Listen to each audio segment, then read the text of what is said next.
Hello and welcome to my review for My Hero Academia. Okay, this show is immaculate. I love this show. So I'm gonna give a little bit of backstory before I go into like how I feel about the ending and just how all the characters ended up.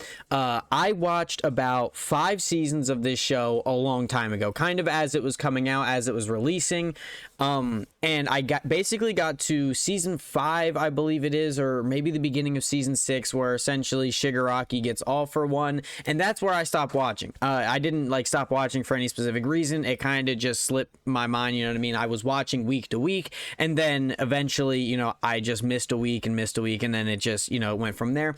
But anyway, I watched this with my wife. Now, my wife is not a big anime person. She doesn't absolutely love anime, but I had her watch Demon Slayer because I feel like that it's shorter and it's a good introduction anime. It looks really good. The story is really good. It's relatively simple, but it's good in that way. It's done well.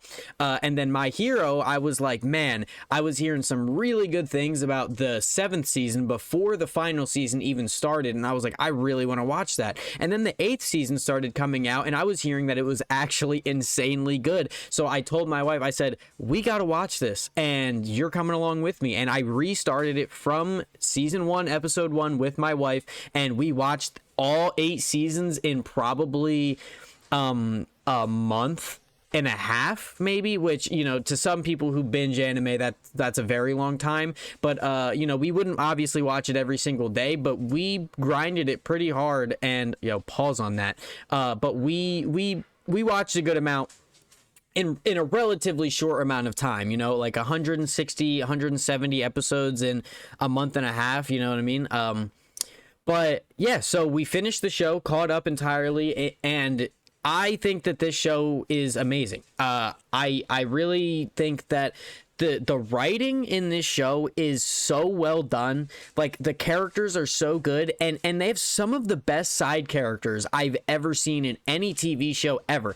And the author of the manga, it's the mangaka, he does such a good job of giving all the side characters side stories that help them grow as characters, but also using them in such good ways to, like, when it comes to like fights or battles or anything like that. Like, some heroes in the show aren't exactly the best when it comes to fighting. They're more like support or rescue heroes, but they're all used in such perfect ways. And also with the villains as well, he does such a good job of pairing people together that they either counteract each other or they have to do something different to win. And what I mean by that is, like, for example, the sludge monster from like the first episode or first season or whatever that grabs Bakugo, he gets released towards season 8. And in season 8, also, I'm going to spoil all of this. I'm sorry. If you have not seen the final season, I am going to just let it all rip. So if you want to click off, I understand. But yeah, I'm going to be talking about all the characters from the entire seasons. I'm not talking about one season specifically. I'm just talking about everything after finishing it.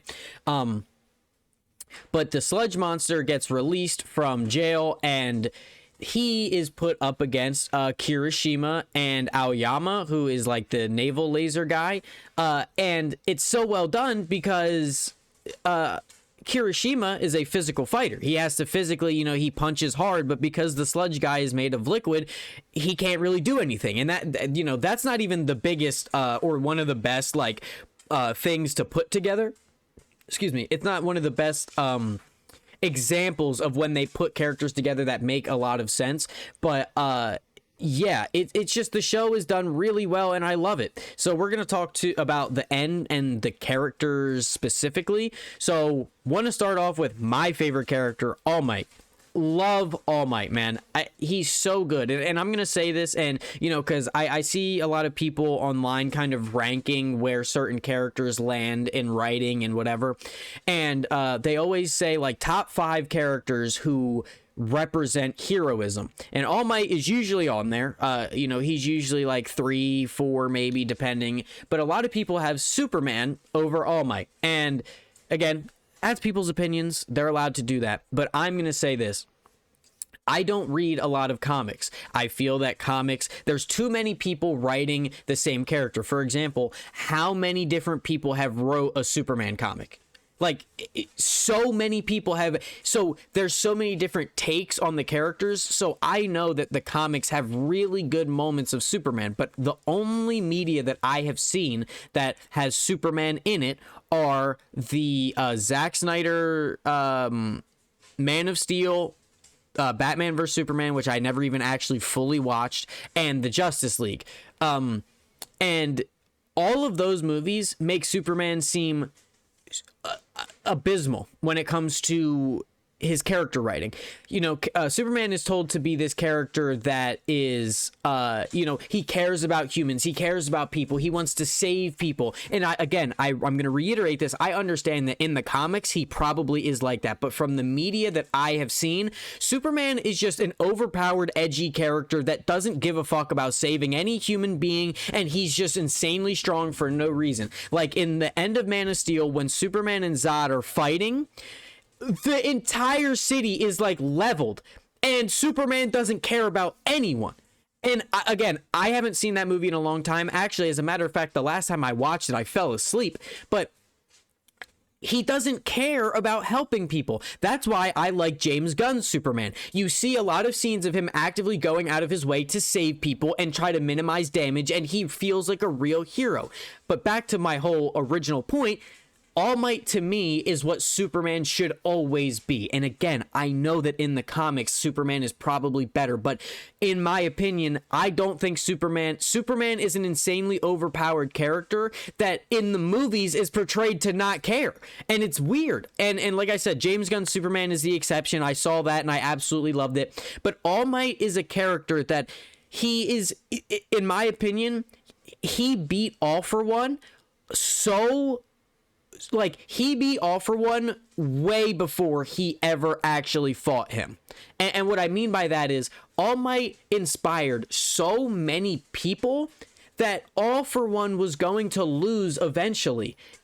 Even if it wasn't at All Might's hands, which again, at the end, it wasn't at All Might's hands. It was Bakugo and Deku. But like, All Might is just, he's my favorite character, and it never gets old seeing him save people and I am here. It's so good. It's so good. All Might as a character is so good. And I want to talk about my favorite fight scene, which, you know, after watching this final season, it may have got dethroned, but All Might versus All For One, it's like episode like 52 or something. It's like the third season. I don't remember exactly, and I'm sorry that you know, I don't remember exactly. But when All Might basically puts All For One down and loses his All Might form, the beauty of having all of the humans root for All Might instead of getting mad at him, because like you could have wrote it to where everybody's like, All Might lied to us all these years, he doesn't always look like that, and they could have been like, boo All Might,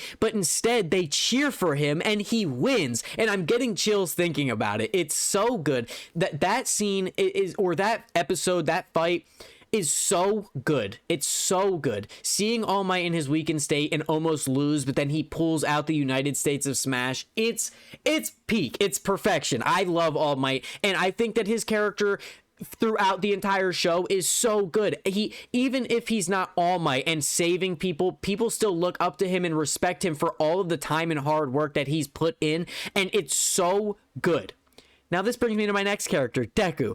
I heard about the ending of this show, or the manga, when it came out, when it was releasing like chapter by chapter. And again, I wasn't reading it. I just heard about all the discourse online, and people were calling Deku a bum, and I really thought that at the end of the show, like, Deku was gonna be like living homeless under a bridge. Dude, Deku is so far from a bum, and I'm gonna go, if you call Deku a bum, you have to call All Might a bum. They went through the same story arc, basically. Now, you know, they both started off quirkless. They both wanted a hero and change things. You know, obviously All Might was inspired by, wasn't really inspired by a specific person, but Deku was inspired by All Might.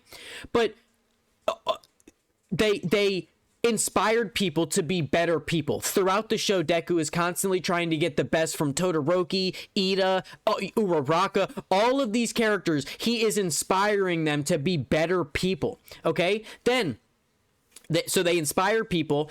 They were both quirkless. They both get all for one, and they both put up some of the best performance in the show when it comes to saving and helping people and stopping villains. And then at the end, they save they save the world, essentially. Like, you know, I know that All Might technically didn't because All for One wasn't dead, but like, he saved the world. They both save the world and then are completely respected by their peers and their others for the rest of time. How is Deku a bum? And if anything, he's not even entirely quirkless towards the end. Like, he's not entirely quirkless. He's respected by Bakugo. Bakugo is one of his friends. All of the people respect him, and he's still able to fight with Hercules. How is Deku a bum? I don't get it. And he's teaching the next generation like All Might did. I don't get how people can call Deku a bum and be like, yeah, All Might is great, but Deku's a bum. I don't get it. Deku is teaching with Aizawa. He's a teacher. That, like, it's so good. It's so good. Deku's story, yes, he ends up quirkless, but he's still able to fight. He's still being respected by his peers, which is what he wanted. He saved the world. Like, I don't get how people call Deku a bum, and I think his character arc is great. Him trying to save Shigaraki at the end and it not really working, but him trying, is great for his character, but it's still a good ending because like, I could see it where if Deku saved Shigaraki and he like had a heel turn where he's now a good guy, and I know that heel turn means you turn from good to bad, but whatever.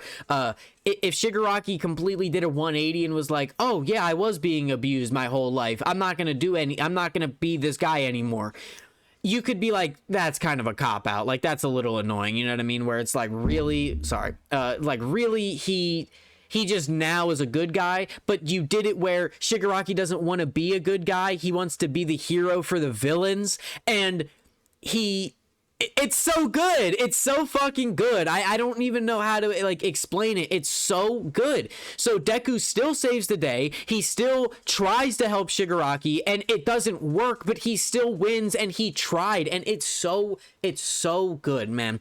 So then we're gonna jump into a couple other characters.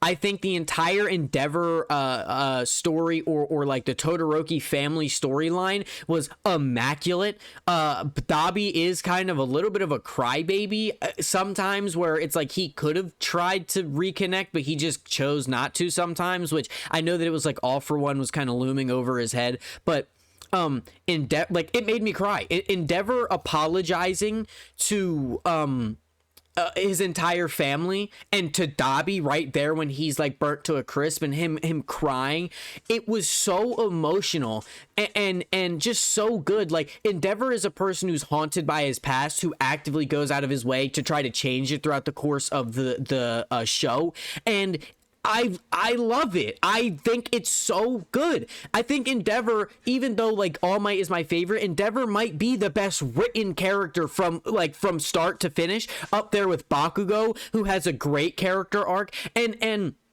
you know, I see some things online from people saying like, just because Endeavor tried to atone doesn't mean I have to forgive him. Absolutely true. If you think that Endeavor didn't do enough, okay, that's fine, but you can't say that the characters in the show, he doesn't deserve to be forgiven by the characters in the show, because first off, you're not the characters. I know that they're not real, but the writing is done so well that if you think, okay, if Endeavor was a real person and you were in his family and he treated you that way, absolutely, you have every right to not forgive him, but they are not real people, and the characters in the show forgive him. So just like the character writing, to be like, Endeavor doesn't deserve it. Why doesn't he deserve it? He actively changed and tried to be a better person, and yes, that doesn't take away what he did, but if you are only defined by the things that you have done, no person in this planet is able to be better. That's just it. You cannot grow if you only have that mindset. So Endeavor's story is is so good. He might be the best written character in the show, and like it's so good. It's just so good. I can't get enough of these characters, man. So then Todoroki being like at the end of the show being like he's still awkward, but he's like going out of his way and being like nice to kid. It's so good. Todoroki is fucking great. His storyline with Dabi and like, you know what I mean, like him being the only one that can stop him is so good. I'll jump to Bakugo. Bakugo's entire character story is so good, or character arc, I mean, his story in general is so good. Him being like I was trying to explain it to my wife so that she could understand, because at the beginning she thought Bakugo was annoying, and I get that, because, you know, he's very loud, he's yelling, he's kind of an asshole, and that's his character. But I explained it to her like this: Deku has the heroism, no quirk. Bakugo has the quirk that is like very good, but he doesn't have that hero mindset. So they're complete opposites of each other. So the more that they interact and the more that they rival each other and they battle and they, or not, they don't battle, but like the more that they grow together, they're learning things that the other person has already kind of had their whole life. And it's done so well. Bakugo's apology to Deku, Bakugo breaking down and crying because he blames himself for All Might losing his power is so good. It's such a good moment. It's like a little peek into what he's actually going through, and then they kind of, it's something that's there in the back of your mind, but they don't really expand on it that much. And then you have when Vigilante Deku is basically running ragged and Bakugo apologizes to him and basically says that they're like equal, and they explain why Bakugo was always that loud, boisterous, like annoying character. It makes so much sense, and it's done so well. And then from there on, Bakugo and Deku are like fucking like Michael Jordan and Kobe. I don't really watch basketball. I know that they didn't play on the same team, so they couldn't really be like a team up thing, but like, I'm just saying, they're like fucking goats, bro. They're just so good at working together. It's insane. And when Bakugo died, I was like, no way they actually did it. I was like, that's insane. But the thing that this show does so well is it's such good back and forth. And what I mean by this is like, the heroes will like think of a really good plan, and then they'll be winning, and then the villains will pull out something and it's like, oh shit. But then the heroes will pull out something and it's like, let's go. But then the villains will have something up their sleeve, but it doesn't feel like plot armor. Like a lot of the things that the villains or the heroes pull out are previously explained. So when it happens, you're like, I forgot about that. I forgot that was a thing. And then it comes into play later. And then it's just so good. Like, when Shigaraki wakes up from getting All for One, it's like 13 or 14 episodes of straight back and forth. The heroes are winning, the villains are winning, the heroes are winning, the villains are winning, and it's engaging and interesting the whole time. And it never feels like a cop-out where it like the heroes are about to win and then the villains do something and you're like, oh my god, like that's so corny. Like that doesn't happen. It all feels earned and good when like you spend enough time with the villains where yes, they're villains and you want the heroes to win, but you don't really want the villains to just get obliterated. Like you don't want them all to die. And it's just so good. Like what I saying with the back and forth is when All Might is about to get split in half, you're like, it's about to happen. We're about to lose All Might in front of our very eyes. And then you see the explosion on the coffin in the sky. And I'm like, what happened over there? Like, oh my God, like there's another thing that just happened. And it's Bakugo, but they spent enough time away from him for you to forget that he's being revived. At least I did, because with All Might fighting All for One and Deku fighting Shigaraki and Aizawa fighting Kurogiri and all of that, I forgot that Bakugo was being revived. So when he wakes up, I'm like, oh my fucking god, like it's insanely hype, but it's just enough time to where they can build the tension, but it doesn't feel like a cop-out, and it's so well done, man. So when Bakugo comes back and him and Midoriya, like they catch eye contact and they lock in, and Deku throws Bakugo so fast that he gets All Might before All For One can even react, and Bakugo versus All For One, where he's exploding himself like to get speed, but he's like bouncing off the ground. It's so good. The final season was so good. It's so immaculate, man. I loved it. I don't understand how people could actually hate the ending of the show and call Deku a bum. Like, it all felt so good. It all felt so good. Like, I think it's the perfect feel-good ending to a feel-good show, period. This whole show, it's so good. And like, the beginning of the show, they posed the question, can you be a hero without a quirk? And they answered the question in the ending of the show. It's so full circle. It's so good. Hawks is a great character.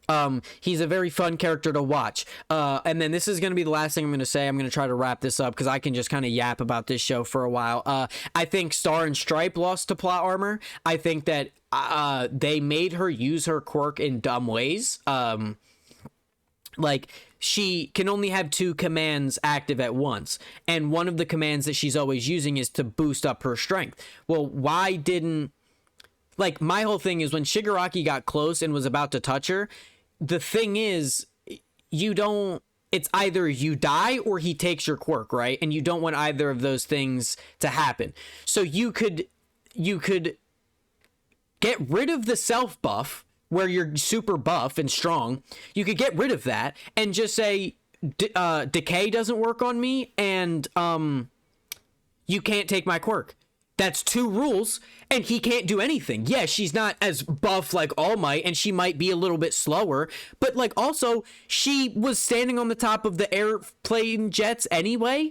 Like, why does she need to be buff at all times? Because she basically, they explained it as she has to make a split second decision where she either has to not let him kill her or not let him take her quirk, and she decides to be like, all right, fine, he can take it, but my quirk will wipe out a couple other ones, and then it was like, why do that? You could just say both properties don't work. You cannot decay me and you cannot take my quirk, and she would be fine. And then also, I feel like it was a little bit of a cop out to be like, oh, subjectively, I don't think I'm Shigaraki, so therefore your command doesn't work on me because I'm not Shigaraki in my brain. It's like, so if I say I'm LeBron James and you touch me, that means I'm not Kai? No, that's not what that means. Just because I think I'm LeBron, I'm not LeBron. Like, you know what I mean? So it's like, if she touched him and was like, okay, Shigaraki, if you move, you die. And he's like, well, it doesn't work because I'm not Shigaraki. It's like, yeah, but you kind of are. I don't know. That one felt annoying. And then for the villain side, I think All For One is a really well done villain where he never got a lot of the attention. So, and all he did was take and want attention. But I said, I was talking to one of my friends about it. I think that the only person that is an actual true villain is, I said this before I watched season 8, I said is All For One and Shigaraki, because Spinner is just misunderstood. Toga, misunderstood. Twice, misunderstood. Actually, Twice is one of the best written characters in the show because he never actually actively tries to be a bad guy. He's just on the wrong side of things, but he's like, yes, he joined the villains, but he's not like trying to kill people just to be a villain, where All For One is just greedy. And Shigaraki, Toga, yeah, she's just like, she's a byproduct of this world, and that's just kind of what her character is, and that's sad that nobody really took the time to understand her. And Spinner is just, again, I said misunderstood. Like, he's a reject. He's a social reject because of how he looks. And I like their little thing that they did with Shoji and Spinner, where they're all heteromorphs, I think. And so they all look different, and it's like a thing like that. But I said that All For One and Shigaraki are the only villains because All For One is clearly a villain. And for a while, Shigaraki, he said that, like, he was disobeying All For One. Like, he was like, I'm not your pawn. I'm not your puppet anymore. I'm going to do my own thing. But his own thing was still killing people. So it was like you're just as much of a villain. But then you get the explanation that All For One gave him decay and took his actual quirk, and then you're like, is Shigaraki really a villain if he was groomed his entire life to be one? It's like, yes, he still did bad things, but it's like he was literally set up to do those bad things. So I don't know. At the end, I don't think Shigaraki is as much of a villain as All For One, but I think he's more of a villain than Spinner, Toga, Twice, most like Compress. Oh, I love Mr. Compress. But yeah, let me know what you thought if you finished the show, or you know what I mean. Just let's talk about it. I thought this show was great. If you didn't like the ending, if you think Deku's a bum, tell me why you think that. But I just personally, I don't see it. I think that Deku and All Might went through the same character story, but they did their own things in their story, but they end up in the same place. But it's a place that I respect. Yes, Deku doesn't have a quirk anymore, and he's a teacher at the school, but he still saved the world. Aizawa still looks up to him. Also, Aizawa is like my second favorite character in the show. I love his quirk, and they literally he is so fucking good. I love Aizawa. He's so good. But yeah, so let me know what you think. I love the show. It was such, from start to finish, the beginning is the slowest part, but once you get into season 2 and 3 where All Might is fighting All For One, after that, it's just, dude, it's just amazing. It's just so good. But yeah, let me know what you guys think, and have a good day.